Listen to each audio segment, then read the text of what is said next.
Hi hello నమస్తే welcome to Telangana ముచ్చట్లు ఛానల్కి మేడం పి అమిత మేడం గారు మనకు అందుబాటులో ఉన్నారు. మేడం గారు వేలేరు మండలం ఎర్రబెల్లి హై స్కూల్లో సైన్స్ టీచర్గా బాధ్యతలు నిర్వహిస్తున్నారు. వెల్కమ్ మేడం, నమస్కారం. మేడం, ఈరోజు మార్చి 8 అంతర్జాతీయ మహిళా దినోత్సవాన్ని నిర్వహించుకుంటున్న విషయం మనందరికీ తెలుసు. అయితే ఈ అంతర్జాతీయ మహిళా దినోత్సవం మార్చి 8 నాడే ఎందుకు జరుపుకుంటాం? దీనికి ఒక చారిత్రక కథ ఉంది. మనకి ఎక్కడ అంటే యూరోప్ కంట్రీస్లో 1908 20వ శతాబ్దం ప్రారంభంలో అక్కడ ఏమంటారు పనికి అంటే తక్కువ పనివేళలు, తర్వాత ఓటు హక్కు వినియోగించుకోవడం కోసం వాళ్ళు ప్రారంభించడం జరిగింది ఉద్యమము. సో అది 1908లో అయినప్పుడు సక్సెస్ అయింది. అది మహిళలు చేశారు. తర్వాత 1917లో వచ్చేసి మనకు మొదటి ప్రపంచ యుద్ధం అవుతూ ఉండే. మొదటి ప్రపంచ యుద్ధ కాలంలో చాలా ప్రాణ నష్టము, ఆస్తి నష్టము ఇవన్నీ జరిగినప్పుడు వాళ్ళకి ఆహార కొరత బాగా ఏర్పడింది. సో ఆహార కొరత ఎక్కువ ఎఫెక్ట్ మహిళల్లో జరిగింది. అంటే పూర్వం ఎట్లా ఉండేది, ఇప్పుడు జెంట్స్కి పురుషులకి ఎక్కువ ఆధిపత్యం ఉండేది, రాచరిక వ్యవస్థ. కాబట్టి వాళ్ళకి ఆహార కొరత ఫస్ట్ లేడీస్కే ఎక్కువ ఏర్పడింది. అంటే తక్కువ చూపు ఉంటుంది కాబట్టి లేడీస్కి ఏర్పడింది. దానికోసం వాళ్ళు ఒక ఉద్యమం లేబట్టారు. అది అంటే యుద్ధం ఆపడం వల్ల ఆహార కొరత తగ్గుతుంది అనే ఉద్దేశంగా ఆ యుద్ధం ఆపడానికి కోసం మహిళలు ఎక్కువగా శ్రమించారు. అది సక్సెస్ అయింది. అప్పుడు ఐక్యరాజ్య సమితి వాళ్ళు 1975లో అట్లా మన దీనికోసం అనేసి మన ఇంటర్నేషనల్ ఉమెన్స్ డేగా ట్రీట్ చేయడం జరిగింది. అది మార్చి 8న జరిగింది కాబట్టి సక్సెస్ఫుల్, అంటే సక్సెస్ఫుల్ అయింది కాబట్టి మార్చి 8న జరిగింది. దానికోసమని మార్చి 8న ఐక్యరాజ్య సమితి డిసైడ్ చేసింది అనమాట. అప్పటి నుంచి మనం ఇంటర్నేషనల్ గా ఉమెన్స్ డే సెలబ్రేట్ చేసుకుంటున్నాం. ఓకే మేడం, ఇప్పుడు భారతదేశ పరిస్థితులు చూసినట్టయితే ప్రస్తుతానికి 100 మహిళా దినోత్సవాలు దాటిపోయినాయి. దాదాపుగా 100+ ఉన్నాం. ఈ 100 మహిళా దినోత్సవాలు అప్పటి నుంచి మొదలుకొని ఇప్పటి వరకు ఒక్కసారి మహిళల పరిస్థితులు చూస్తే పరిపూర్ణంగా అభివృద్ధి చెందింది అని మీరు భావిస్తున్నారా?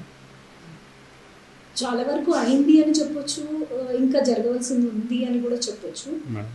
అప్పుడున్న పరిస్థితులతో పోలిస్తే చాలా బెటర్గా చెప్పొచ్చు. అలా అనేసి మనం ఇంకా ఎదుర్కోవట్లేదు అంటే మహిళలు చాలా రకాలుగా సమస్యలు ఎదుర్కొంటున్నారు. కాబట్టి దాన్ని కూడా ముందుకు తీసుకోవాల్సిన బాధ్యత ఉంది. అదే అప్పుడు పూర్తి సాధికారత వచ్చినట్టుగా భావించవచ్చు మహిళా సాధికారత. సో చాలా విషయాల్లో వెనుకబడి ఉన్నారు, ఇంకా చాలా విషయాల్లో వెనుకబడి ఉన్నారు, చాలా విషయాల్లో ముందుకు కూడా వచ్చారు. అంటే మహిళల్లో అభివృద్ధి జరగాలంటే ప్రధానంగా ఏ మార్పులు తీసుకొస్తే కనుక మహిళలు అభివృద్ధి చెందే అవకాశాలు ఎక్కువగా ఉంటాయి?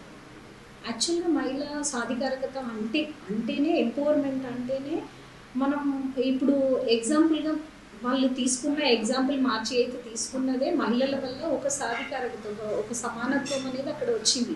పురుషులతో సమానంగా జీతాలు ఇవ్వమని వాళ్ళు ఫైట్ చేశారు.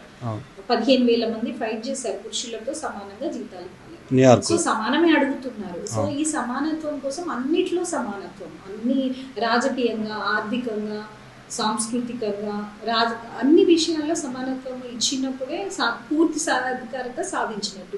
ఇంకా అన్నిట్లో వచ్చిందని అయితే నేను అనుకోవట్లేదు.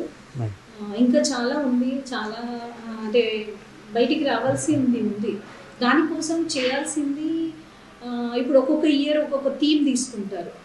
2024 వచ్చేసి ఇన్స్పైరింగ్ కల్చర్ అని, అంటే మనకి సమానంగా మహిళలకి సమానంగా భాగస్వామ్యం ఇవ్వడానికి మనం యాక్షన్ తీసుకోవడం.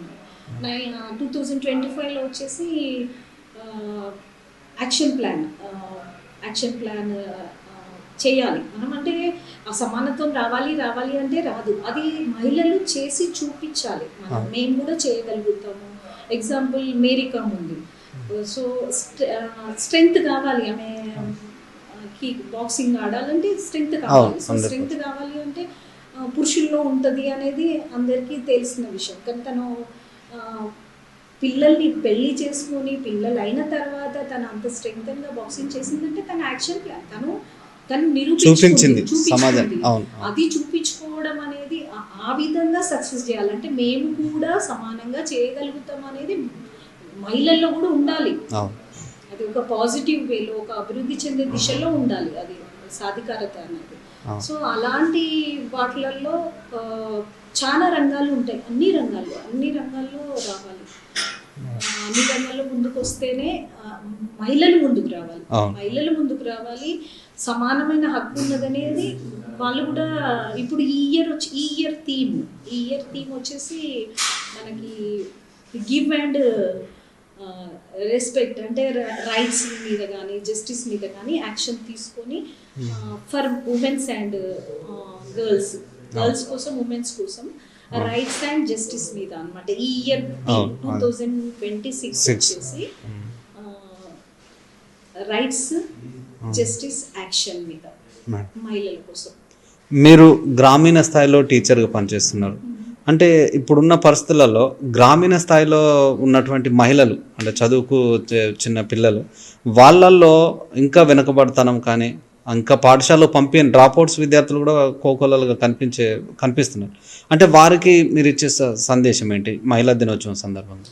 ఖచ్చితంగా వెనుకబడి ఉన్నారండి. మేము చేసే నేను రూరల్లో చేస్తున్నాను, చాలా వెనుకబడి ఉంది. ఎగ్జాంపుల్గా తీసుకోవాలంటే ఒక ఫ్యామిలీకి అబ్బాయి అమ్మాయి ఇద్దరు ఉంటే అమ్మాయిని గవర్నమెంట్ స్కూల్కి పంపిస్తారు, మరి బాబుని ప్రైవేట్ స్కూల్కి పంపిస్తారు. ఇట్స్ ఓకే, మేము గవర్నమెంట్ స్కూల్ మంచిగా నడిపిస్తున్నాం అనేది మాకు కాన్ఫిడెన్స్ ఉంటుంది. కానీ వాళ్ళ ఉద్దేశంగా చూస్తే పాప ఎంతో కొంత చదివితే చాలు, బాబు మాత్రం మంచిగా ఓ ఇంజనీర్ డాక్టర్ కావాలి అనేది వాళ్ళ ఆశ. సో అక్కడ వాళ్ళు అన్ఎడ్యుకేటెడ్గా ఉన్నారు. సో మేము గర్ల్స్కి వీళ్ళని నిరూపించి చూపించిన రోజులు ఉన్నాయి. అంటే అబ్బాయి అట్లా చదివి 10th ఫెయిల్ అయిపోయి అక్కడే ఉన్న వాళ్ళు ఉన్నారు. పాప చదివి ఇంటర్ డిగ్రీకి వచ్చినప్పుడు వాళ్ళకు కొంచెం అవగాహన వస్తుంది. సో దానికి చాలా ఫేస్ చేస్తుంటారు బాలికలు, చాలా. అదొక్కటే కాదు, జస్ట్ బయటికి వెళ్ళాలన్నా కూడా అంటే రూరల్లో ఎట్లుంటుందంటే ఒకరు చదువుకోకపోతే ఇంకొకరు కూడా చదువుకోవద్దు గర్ల్స్ అనేది మేము చూస్తూ ఉన్నాం. దానికోసం డౌన్ చేయడానికి ఒక చిన్న పాయింట్స్ తీసుకొని వాళ్ళని డౌన్ చేయడం వల్ల కూడా పేరెంట్స్ వెనుకకు అవుతూ ఉంటారు. అంటే ఈక్వాలిటీ అనేది అక్కడెక్కడ కనిపించదు, రూరల్లో కనిపించదు. సో దానికోసం నేను చెప్పేది ఏంటంటే సజెషన్, వీళ్ళకి బుక్స్లోనే ముందు ఫస్ట్ ఆఫ్ ఆల్ సెక్యూరిటీ ఉండాలి. ఫస్ట్ గర్ల్స్కి సెక్యూరిటీ ఉండాలి. ఆ సెక్యూరిటీ రావాలంటే స్ట్రెంగ్తెన్ ఉండాలంటే వాళ్ళకి ఏం అవసరం. ఇప్పుడు ఎగ్జాంపుల్ బయటికి అబ్బాయి 8 o'clock వెళ్ళగలుగుతాడు, 8 o'clock బండి తీసుకొని వెళ్ళగలుగుతాడు. అదే గర్ల్ని 8కి 9కి పంపే సిచ్యువేషన్స్ లేవు. ఎందుకు లేవు? సేఫ్టీ లేదు కాబట్టి. సేఫ్టీ రావాలి అంటే అది పేరెంట్ ఇవ్వలేరు, లేడీసే అంత స్ట్రెంగ్తెన్ ఉండాలి. పాజిటివ్గా చేసే పని ఏంటి, ఏ పని మీద చదువుకోవడానికి వెళ్తుంటారు, అది ఏదో ఇంపార్టెంట్, అది పాజిటివ్గా ఉంటే వాళ్ళు పోయి రావాలి అంటే వీళ్ళంతా స్ట్రెంగ్తెన్ ఉండాలి. అంటే కరెక్ట్ సెల్ఫ్ డిఫెన్స్ చేసుకోగలరు. అందుకనే నేను సబ్జెక్ట్లో సెల్ఫ్ డిఫెన్స్ క్లాసెస్ ఉండాలి, గర్ల్స్కి కంపల్సరీ ఉండాలి. సెల్ఫ్ డిఫెన్స్ క్లాసెస్ ఉంటే వాళ్ళు ఇప్పుడు జరిగే అత్యాచారాలు ఇవన్నిటి నుంచి అయితే తప్పకుండా తట్టుకుంటారు కాబట్టి కాన్ఫిడెన్స్ ఉంటుంది. కాబట్టి ముందుకి చదువులో కానీ దేనిలో అయితే రాణించగలుగుతారో దానిలో వెళ్ళగలుగుతారు. మెయిన్ సెల్ఫ్ డిఫెన్స్ ఉండాలి అంటున్నాను నేను. అయితే ఇప్పుడు ఉన్న సొసైటీలో మహిళలు అటువంటి సంఘటనలు జరగడానికి ఏమేమి కారణమై ఉంటాయని మీరు భావిస్తున్నారు? వాటి నిర్మూలనకి చేయాల్సిన అంశాలు ఏమై ఉంటాయి?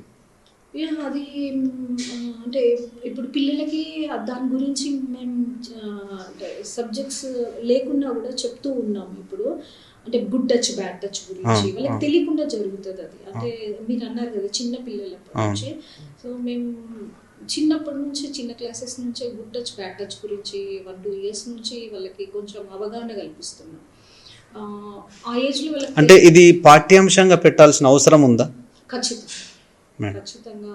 ఇవన్నీ అవును, మీలాంటి వాళ్ళు ఉన్న కాడ పాఠ్యాంశంలో లేకపోయినా సరే చెప్తున్నారు, కానీ ఇది పాఠ్యాంశంగా కూడా చేర్చాల్సినటువంటి అవసరం అయితే ఉంది. ప్రస్తుతం సంస్థలు తీసుకుంటున్నాయి, వాళ్ళు వచ్చి చెప్తున్నారు, అది అవసరమని మాకు లేడీస్ టీచర్స్కి అనిపిస్తుంది. కాబట్టి మేము ఖచ్చితంగా గర్ల్స్కి కేరింగ్ కోసం అని చాలా ఉంటాయి. అంటే సెల్ఫ్ కేర్, హైజీన్ గర్ల్స్కి హైజీన్ అవసరము, హెల్దీ ఫుడ్ అవసరం. Healthy food is the must important.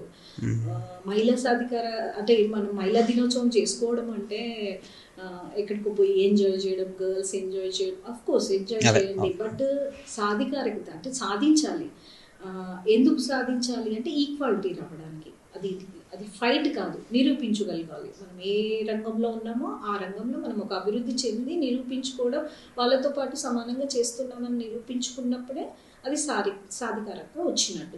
అప్పుడు మహిళా దినోత్సవం యొక్క ఉద్దేశం సక్సెస్ అయినట్టు. సో ఇప్పుడు విద్యా వ్యవస్థలలో ఫస్ట్ మనం ఏది చేసినా కూడా మన భారతదేశం అనేది ఒక సంస్కృతి సంప్రదాయాలకు పుట్టిల్లు. మన భారతదేశంగా తీసుకుంటే, ఇది ఇంటర్నేషనల్ ఉమెన్స్ డే అయినా కూడా మన భారతదేశంగా తీసుకుంటే ఫస్ట్ సంస్కృతి సంప్రదాయాలకు పుట్టినిల్లు. ఆ సంస్కృతి సంప్రదాయాలకు భంగం కలిగించకుండా మనం భారతదేశాన్ని అభివృద్ధి పదంలో నడిపించుకోవడానికి, మన కుటుంబాన్ని నడిపించుకోవడానికి, దేశాన్ని నడిపించుకోవడానికి చేసే ఏర్పాట్లలో భాగంగానే మన పనులు ఉండాలి.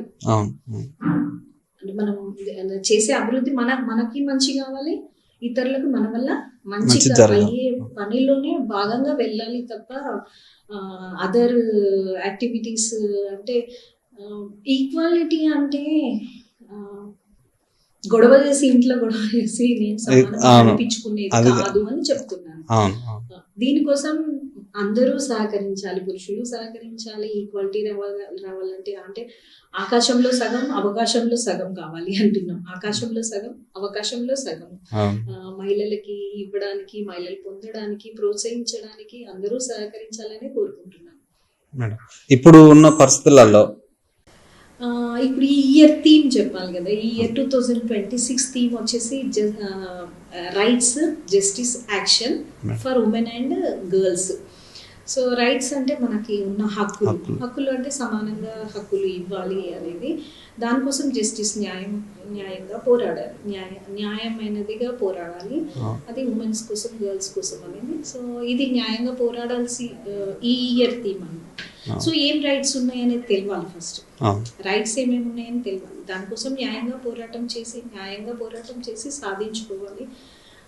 నేను పర్సనల్గా చెప్పాలనుకున్నది ఏంటంటే ఫస్ట్ ఆఫ్ ఆల్ ఇండిపెండెంట్గా ఉండడానికి నేర్చుకోవాలి. ఇండిపెండెంట్గా ఉండడం అంటే ఒక్కరు ఉండడం అని కాదు, సమాజంలో అందరితో కలిసి ఉండి మనము ఇండిపెండెంట్గా సేఫ్టీ నిర్ణయాలు తీసుకోవడం, ఎవరిని ఇబ్బంది పెట్టకుండా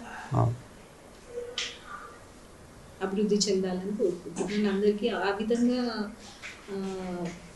సాధికారికత సాధించాలి, ఎంపవర్మెంట్ సాధించాలి అనేది. గ్రామీణ స్థాయి చదువు యొక్క ఇంపార్టెన్స్ ఎంత అంటే వాళ్ళకి అది ఏమంటారు అందని ద్రాక్ష లాగా ఉంటుంది. అంటే మేము అంత దూరం వెళ్ళలేము, వాళ్ళు అక్కడే చూస్తున్నారు చదువుకుంటే చాలా అనేది. ఎక్కడి వరకైనా వెళ్ళొచ్చు అనేది వాళ్ళకి రియల్ యొక్క స్టోరీస్ తెలియాలి. రియల్గా ఇప్పుడు నేను చెప్పకోవడానికి క్లాసెస్ ఉండాలి. ఇప్పుడు జరిగే అత్యాచారాలకు సంబంధించిన విషయాలు అంటే ఆ విషయాలను చాలా ఎక్విప్మెంట్స్ వచ్చాయి. మేము కూడా science day as a physical science టీచర్గా జస్ట్ గ్లౌజ్ వేసుకొని ఉంటే ఎవరి అది ప్రొటెక్షన్ కోసం ఉండాలి. తర్వాత మెయిన్ ఇండిపెండెంట్గా ఉండాలి. So thank you madam. మహిళా దినోత్సవం